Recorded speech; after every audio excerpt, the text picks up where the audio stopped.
We are amazing because our passion is limitless and our drive is intense. Therefore, you will not deny our grind.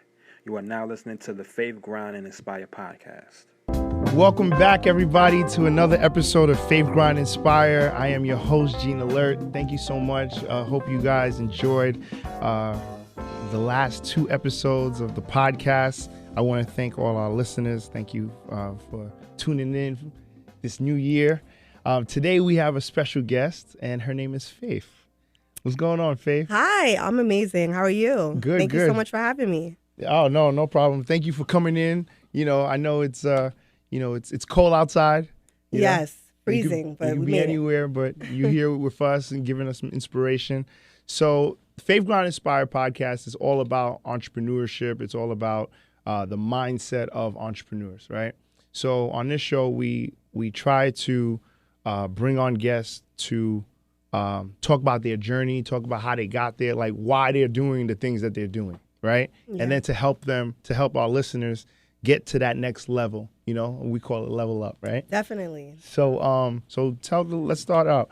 Where are you from? I'm from Staten Island, New York, originally. Oh, okay. My family's from Africa, so I'm first generation. I guess I'm considered African American. So just a little bit about myself and my story and why I go so hard for entrepreneurship. Mm-hmm. I had two different perspectives in my life. I have family who have 9-to-5s. They may be nurses, whatever their careers are. And then I have another side of my family, which is in Africa, who are entrepreneurs. So it's very interesting for me to see the difference. If you ever read Rich Dad, Poor Dad, it's like that type of situation that I experienced. So being that I saw some of my family struggling and then some of my family prospering, I always knew that I wanted to be an entrepreneur. I just didn't know exactly what I wanted to do. So first I started off with, I was a model. So I did a lot of music videos about the age of 15, how I got into that. Mm-hmm. When I was 15 years old, and Dad, please don't kill me, but when I was 15, I used to cut school. I know it was bad, but I used to cut school. I met this guy who worked for J Records. At the time, J Records was one of the biggest record labels. And he told me what he did. And me, with my entrepreneur mind at 15 years old, was like, I can help you. How can I help you? He had a street team. So me being the business mind person I am, I found 4 girls. They were all like around my age. Some of them were older than me. And instead of me actually doing the street team, I let them do the street team, putting up posters. They put up everything, and I just managed them. Nice. I managed them. At 15 years old, I be real with you, I was in the clubs at 15 because we were working with celebrity clients. So I was dealing with celebrity clients. I pushed my way into those circles. Yeah. I knew I was cutting, like when I was not at school. By the grace of God, I graduated high school, but I was with celebrities, so I did receive a lot of like bullying in high school because people would see me in school, then they would see me with Chris Brown, and they were like, "How the heck is she doing it?" Yeah. And I was a kid, so that was the first thing that I've ever done. That led me into modeling. So I already had experience dealing with celebrities. I never had if I meet a celebrity, I'm like, oh my God, I'm used to. I understand that business. So I did modeling, and what else I did? I did so much. I was a brand ambassador for many brands, and I still am. And I just kept moving. So that's pretty much how it started. I've done so much. I don't even know where to start. I don't even know where to start. So you asked me. So let's talk about when that mindset, right? So you said something interesting in the beginning where you were talking about you saw some of your family struggle, some of your family really do it, right? You know, and as far as success, monetary, I guess. When do you think that decision in your life where you made that decision, like, this is not going to be me, but I don't know, you know what I'm saying? Like, maybe you're young, so you don't know. I mean, some people know what they're going to do. Some people don't. You know, like, I thought I wanted to be an accountant. Yeah. Because I'm good with numbers, but I was good with people. I did tests, and, you know, in school they give you these tests like, oh, you would be great with these careers, you know? So accounting was one, marketing was one, but I ended up going into marketing and advertising. So, like, for you, how did that work out? For me, honestly, it's been a struggle because my immediate family, none of them get me. They till this day, they don't understand me. they still look at me like I'm their, like my father looks at me like he has no idea. He's like, you're my daughter, whatever. He doesn't get it. Yeah. I always knew it, like probably when I was like 4 years old. I remember there was a situation. I went over to my aunt's house in Atlanta and I was 13 years old. I was watching like, what's that channel that they talk about money and stocks and MSNBC? Yeah, I was watching that, like seriously watching it like taking notes. My aunt was like, what are you doing? You're 13 years old, and cut the TV off. I was so pissed off. Like it was always like a battle for me to do that type of stuff. But again, I snuck out. I used to leave. I've left the state by myself without my family knowing. I've left the country by myself. What? Yes, because underage? Well, how did that work? I mean, with all the things going on in the news, like I'm this is how I got away with it. Well, don't do this, kids. Please don't do this. I mean, you figure it out. But my father worked so much because I grew up with my dad. My mom passed when I was young, when I was 4 years old. So I'm an only child. Got it. It was kind of easy to like sneak away from him because he was working all the time. Yeah. So I left, and I always knew I didn't want to just be stuck in Staten Island. The mindset of people in Staten Island, it's so crazy. They just want to, they wouldn't even come here to Manhattan. They don't go to the Bronx. They don't go to Brooklyn. Me, I'm thinking globally. So I've traveled to. You wanted to get off that island. Yeah. Every single day after school, I was in Manhattan. I was somewhere. I was traveling. Me and my friend at the time, Maya, we used to just like, we're bored. We would just rent a car. Mind you, we're kids. 19 years old, rent a car, and we'll go cross country. Like, we would go to Pennsylvania. Where else did we go? We went to North Carolina. Like, we did so. Wow. Like, we just did crazy things. When's your birthday? It's coming up. It's in March. It's in March. Okay. Yeah, Pisces. March 13th. Yeah. Oh, my father's the 12th. Oh, nice. Yeah, that's cool. That's cool. Yeah. Yeah, Pisces are driven. Man. But so okay, but so now. But I guess what I'm trying to ask you is like, what do you think was in you that wanted you to explore so much? Like, man, was it just because I guess being in Staten Island, right? You're in an island by yourself. To get there, there's only one way in, and one way out. Yeah. So it's either ferry or bridge. Yeah. There's no other way. In Brooklyn, there's like, everything's connected. Yeah. You see what I'm saying? So I think Staten Island, I've been there a couple times, but I've never like lived there. Yeah. So I don't know the mentality. I can't say, but every person that I've met is like, no, I'm from Staten Island. Like, and that's it. Like they don't leave. Yeah. Yeah.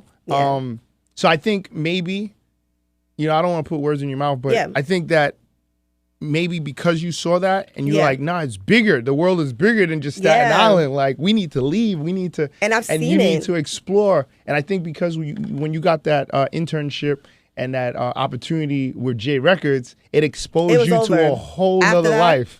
I could never even go back, right? Even when I did have times, like I remember, like I never really had a job ever. Like I used to get hired for, it's crazy. To get hired for jobs and I would walk out because I just was like, I would walk out the first day because I would just was like, I know there's more to life. And also traveling, I would really recommend you as an entrepreneur, just even if you work a 9 to 5, traveling will expand your mind. You'll see how people in different cultures, countries make their money and how they move. I remember, like, for example, back to the entertainment industry. Once you see certain things like that and you know that lifestyle exists, you do not want to go back to a normal lifestyle. Even going to parts in Africa. Like, I'm actually doing a secret trip. Well, now I just exposed it, right? In December. And I went to a part in South Africa. It's called Cape Town. I have family that lives there. Oh, my God. Really? Please cut off your TV. Sorry, the TV is a liar. You go to South Africa, Cape Town, you will never want to come back here ever again in your life. The lifestyle in Cape Town is incredible. Like mansions, yachts, my God, like treated like royalty. Oh my goodness. It was just, after seeing that and going to Dubai and going to different countries, Italy, and thank God I was, I guess, lucky enough to be able to travel. Thanks to my dad. He always made sure he could do as much for me. So he would send me out to travel. He would take me to stores like, that's cool. What's that store in, starts with a B? Like, he would take me to see Gucci and Bergdorf Goodman. Bergdorf Goodman, Yeah. exactly. He used to take me there when I was a kid. It's like, oh my God, I want to like live here and I want to do this. And he's like, you could do it. And he always told me that. So after he told me I could do it, I just started jumping out the window. That was the end. Shout of out to your dad. You know, because I think parents, this is another key.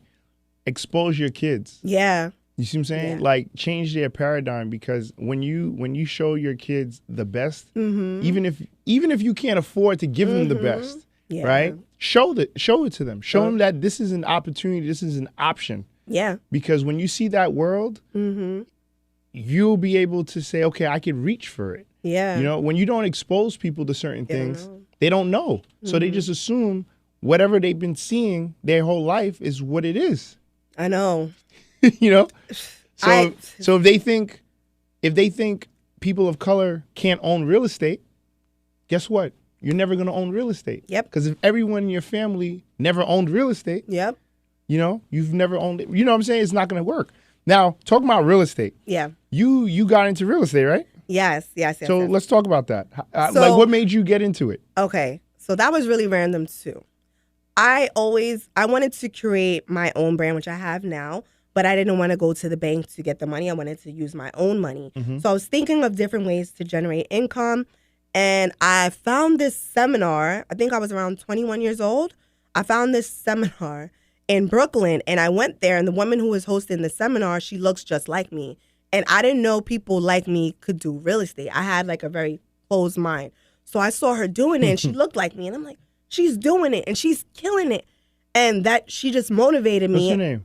I don't want to say her name. Oh, okay. I can't say her name right now. All right. Because I know a lot of the real estate people. I'll tell you off. Yeah. Tell me later. I'm not saying nobody's name.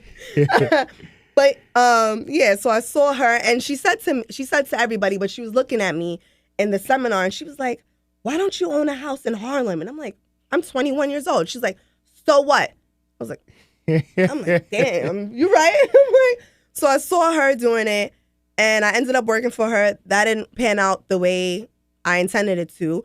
But it's funny how I still was led back into real estate. I broke up with my ex at the time, so I was looking for my own place. And while looking for my own place, I met this Jewish guy.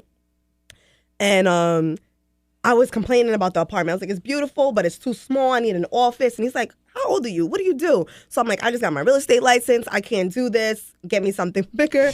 And he was like, why don't you work for me? I took the opportunity, and from there, I'm so grateful I met him. I learned so much. I employed people at 23 years old, because at that time I was 23. I had about 3 people working for me at that time.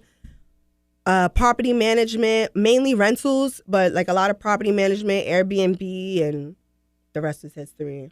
Yeah. Nice. Yeah. So you still in real estate now? I'm still in real estate, but I'm not really with him, but we're working it out. You working it out?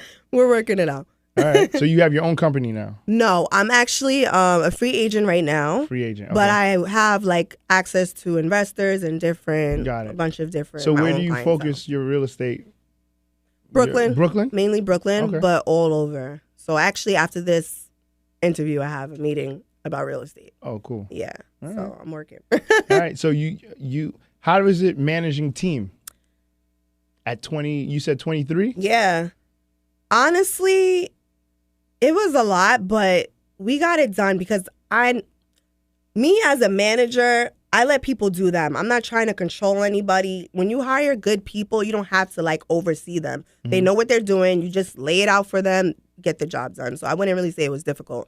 For me, it was easy because I had that experience from when I was 15. With the street team. So it was like, So you use the same it was mentality. normal. It was the same mentality. Just Yeah. this. is different product. Call me when it's something really serious and you need me to close. That was pretty much it. Okay.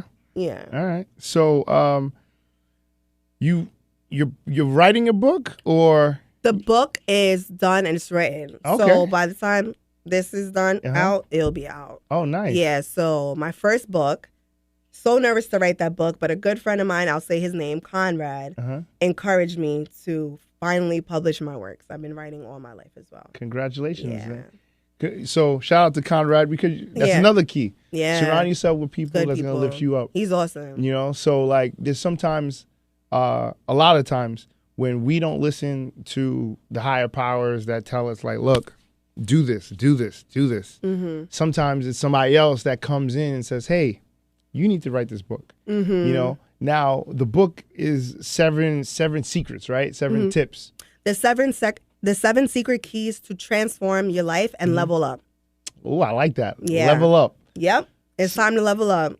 So we're in 2019. Yeah. I'm in 2020 right now. I just You- had to put that out there. I like that. Me too. Speaking of the book, I just want to prove how well this book works, right? I'm here Okay. to talk about my book. I don't know if even Jean remembers. I met Jean about maybe 2 or 3 years ago at 333 Lounge. He doesn't even remember. Wow. I met him. He spoke about his ice cream. You have an ice cream shop, right? Yeah, He Brooklyn spoke about Swirl. your book, Mental Note. You see, I'm a mover and shaker. He don't even know who I targeted him. I targeted him. Then I met him again recently, maybe a few months ago at Gotham Market. He came in and he said, he was talking to everybody. He was like, oh, I have this podcast, Faith, Grind, Inspire. And I said to him, he probably doesn't remember. I said, you need to have faith on Faith, Grind, Inspire. Yes. What's going on? Yes. And I manifested him. See, it's about With taking. Jermaine. Yes, Yes. with David, right? Yeah, David, So yes. I took action. I already knew, I planned out this whole thing. I knew I was writing a book. I could have announced my book just, hey, put the book on Amazon and put it on Instagram. No, I purposely, I think I emailed you. I reached out to him. I kept in contact, build rapport. Mm-hmm. I reached out to him and I was like, I'm coming out with a book. I want to be on the show. And you can't be afraid to ask for help or to bang on some doors. You never know. And here I am today having this interview. That's so interesting. Yeah, The you're book right. works. Get the book. Yeah, get the book. So, what's some advice that you would give aspiring entrepreneurs? Like you just dropped a couple of jewels just now. You know, one, build rapport with someone that you know, even if like you're looking to get exposure to, Yeah. right? So the other thing is, I do remember. I don't remember the 333 Lounge meeting. I guess it was a real estate. Yeah, it was a real estate. It was a real estate. Same mixer. thing. It was a mixer, right? Yeah. Yeah. So I met a lot of people that night. Yeah. So yeah, that was 2 years ago. Oh wow, it's been so long. Time flies. Yeah. But I definitely do remember meeting you again with David. Yeah. Yeah, because I remember you were like, yeah, my name is Faith. Like, you need to have faith on Faith Ground Inspire.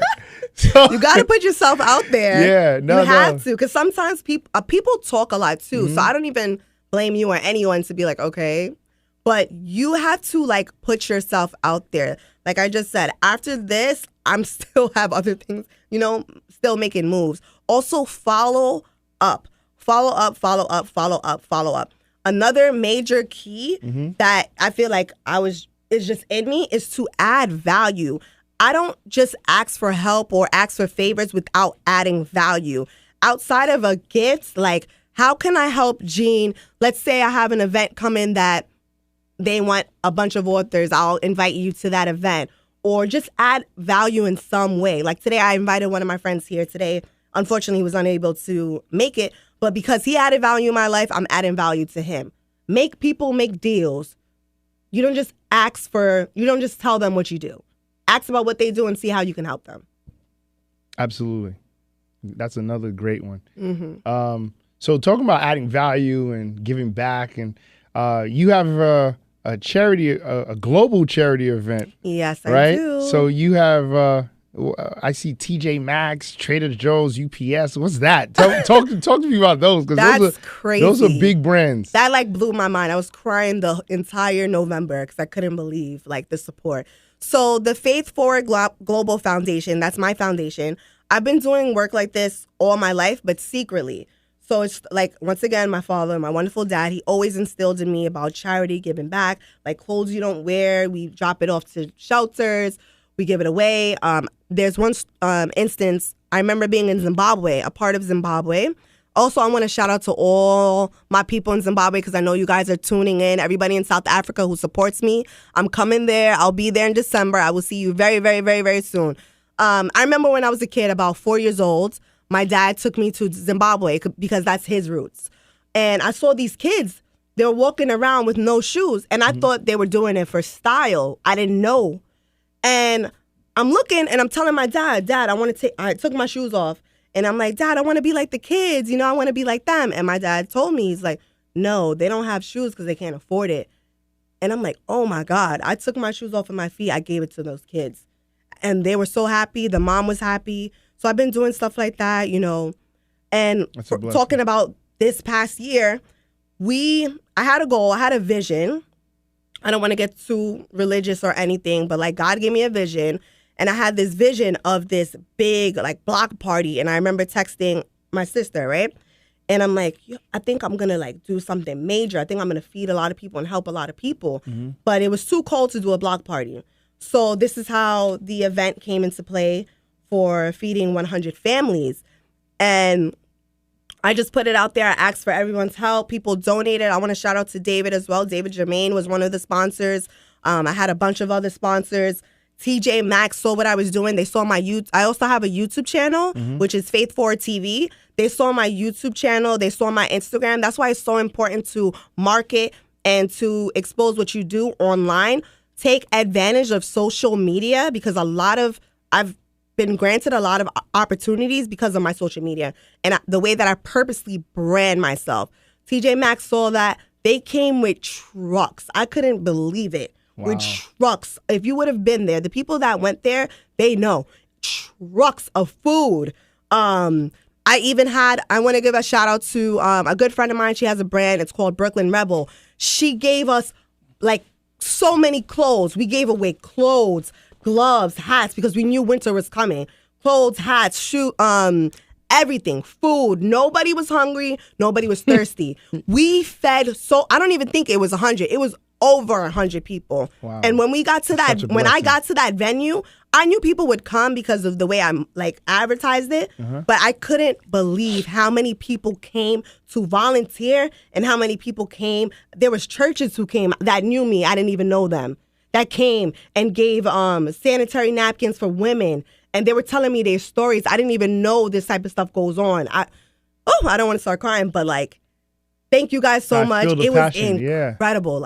It's crazy. So how did that make you feel? It made me feel wow, I'm really doing something. Yeah, and I think also too, a lot of people want to give back, and sometimes they don't know, if they give $100, if they give this, are the people that really are that's true. That's true. That are in need, are they going to actually get it? That's true. So applaud to you because a lot of times, people want to attach to a good cause. Yeah. You know what I'm saying? And it would have made me cry seeing that. You know what I'm saying? I was crying all day.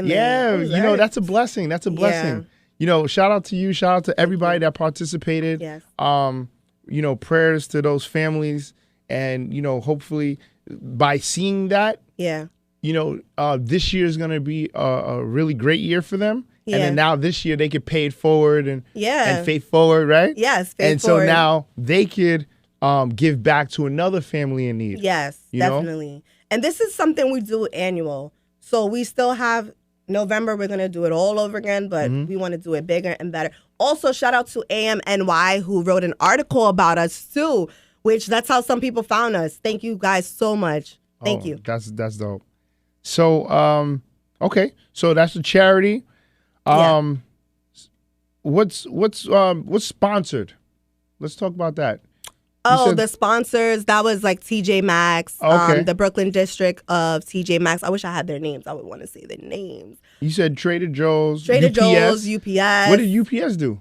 They gave a lot of we needed packages for the clothing, and got it. Also, Trader Joe's gave a lot of their bags away, food away too. So we sent people. The volunteers were incredible. They were running on the buses. They went in the train stations to give away all those bags of food to make sure people they were waking people up who were sleeping in the train station and giving them bags of food. It was Oh wow, that's amazing. crazy. So it wasn't just people that came to your event. It was people who they were actually doing outreach. Yeah, Oh, even that's certain amazing. organizations came by. I met a gentleman from Bravo. I can't talk too much.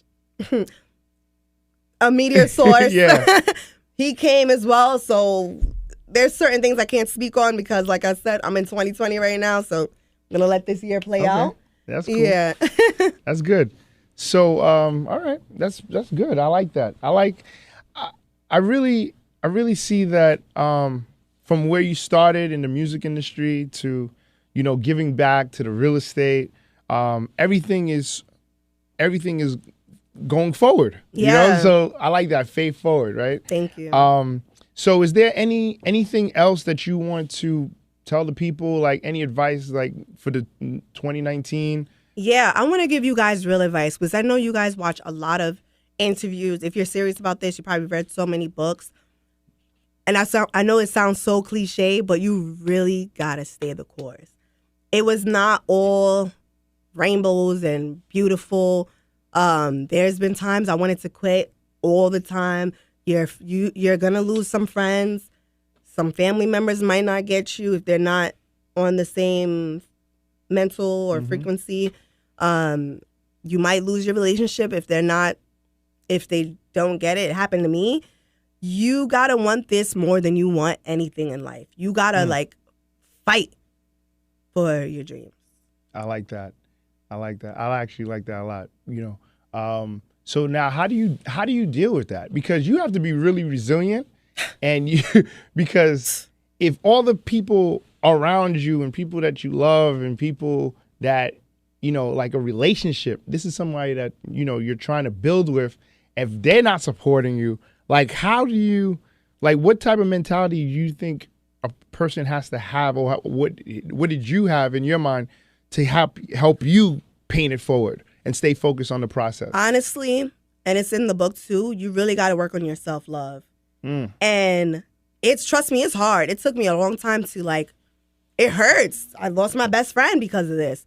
My fiance because of that. But if they don't want to grow I'm all about generational wealth and legacy. And I know exactly where I'm going.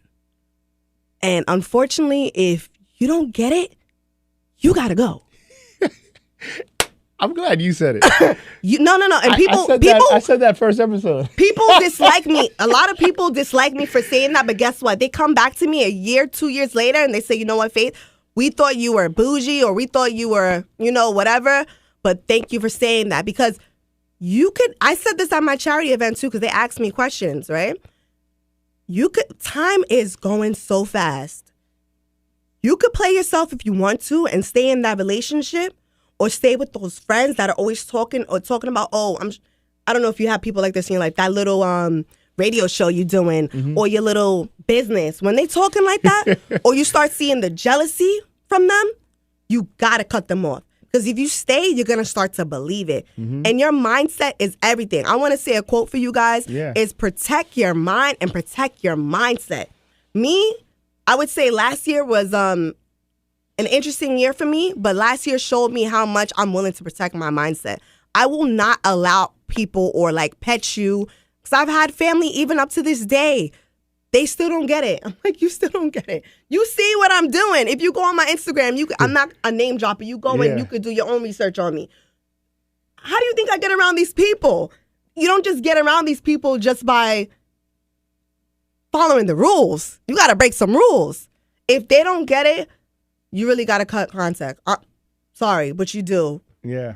You got to cut contact, and they don't get it. They don't get it. Trust me, they'll be back.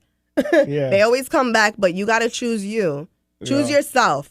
Choose yourself. The generations after you will thank you for what you're doing today. Choose yourself. I agree. So on that note, I'm